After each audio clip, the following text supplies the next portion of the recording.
मान्यवर मुख्यमंत्री स्वीकार करिसेंती बही छपेबारे षड़यंत्र हेइछि। ए कथा को विरोधी दल बारंबार उठेइछंती जे आ पछरे गोटे जघन्य षड़यंत्र अछि। ओडिया अस्मिता उपरे कुठारघात होउछि ताकू ए सरकार करिसेंती। जहाउ शेषरे मान्यवर मुख्यमंत्री सेथिरे सहमति प्रकाश कले यहाँ विरुद्ध रे षड़यंत्र हेइछि बही छपेबारे। से षड़यंत्र काहा विरुद्ध रे? से षड़यंत्र सरकार विरुद्ध रे ना सरकार मुख्यमंत्री विरुद्ध रे? जदि षड़यंत्र हेइछि काहींकि हेइछि? से षड़यंत्र उद्देश्य कौन थिला? से षड़यंत्र करिथिया व्यक्ति मानकु केमिति आपण धरिले बा ए कथार केमिति उपनीत हेले षड़यंत्र हेइछि? एवं जो माने षड़यंत्र करिसेंति से माने को दलर? से भारतीय जनता पार्टीर ना आउ किए? सी जो ऑफिसर मान को नहीं करिथिबे कि जो संपादन मंडली होंतु बा जो माने सब बही लेखुतले सेही मानक भितरे किए शिक्षी मनाई अछि? एमिति शह शह प्रश्न बर्तमान ओडिशावासी मन आगे छिड़ा हो गलानी। जो कथा संदेह करुले जे या पछरे गोटे गभीर षड़यंत्र अछि एवं मान्यवर मुख्यमंत्री जो स्वीकार कर सारे षड़यंत्र अछि, से षड़यंत्रकारी किए कहा विरुद्ध रे हितला, कौन पे हितला, किए किए करिथिले, जदि करिथिले ताहले तांकु को भलिया शास्ति दिया जिवो, ए समस्त कथार खुलासा करिवे कि? जो कथा मुख्यमंत्री उठेइछंदी से कथा को खोली करी ओडिशावासी आगे प्रकाश करंतु। से माने किए? आपणक दलर अंत कंदलर परिणाम नुहे तो?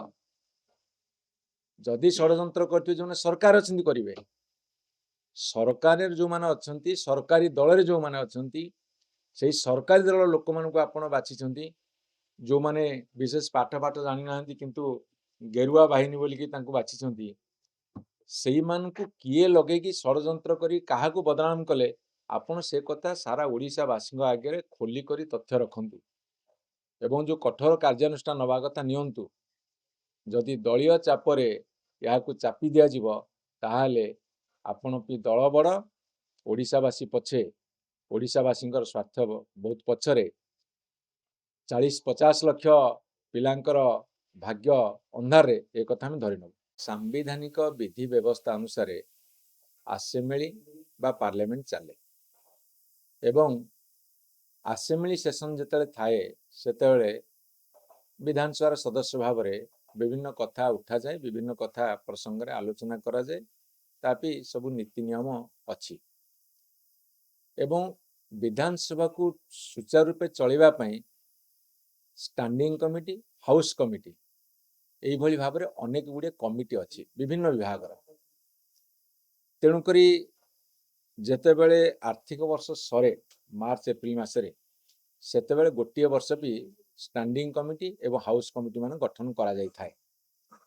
किंतु ओडिशा राजनैतिक गणतांत्रिक विधानसभा इतिहास रे प्रथम थर पे देखागला 3-4 मासे कमिटी गठन हो पारु नाही। गठन न हो पारे कारण एते पर्यंत स्पष्ट होई नाही। किंतु जेतेबेले आमर मान्यवर विधायक रणेंद्र प्रताप सिंह, गणेश्वर बेहेरा एवं अन्य दलर सदस्य माने आकु डिमांड कले तापर कमिटीर रूपरेखा तैयारी होइछि।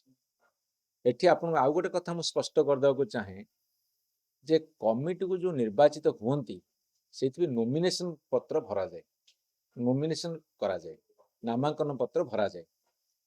तेणु वर्तमान आपन जो प्रश्न रखुछंती किए को कमिटी गला, केमिति गला, किए कहा भी नॉमिनेशन कला, नॉमिनेशन रे किए दस्खत कला, किए प्रपोजर हैला, किए सेकेंडर हैला, किए प्रस्तावक हैला, किए समर्थक हैला, सेटा जेतेबेले जना पड़िबो जे जो बीजेडी 8 एवं कांग्रेस 3 जन सस्पेंडेड एमएलए माने अछंदी से माने को दलरू गले, कहीं मो पाखे तो खबर नहीं तांको भी नॉमिनेशन किए देला।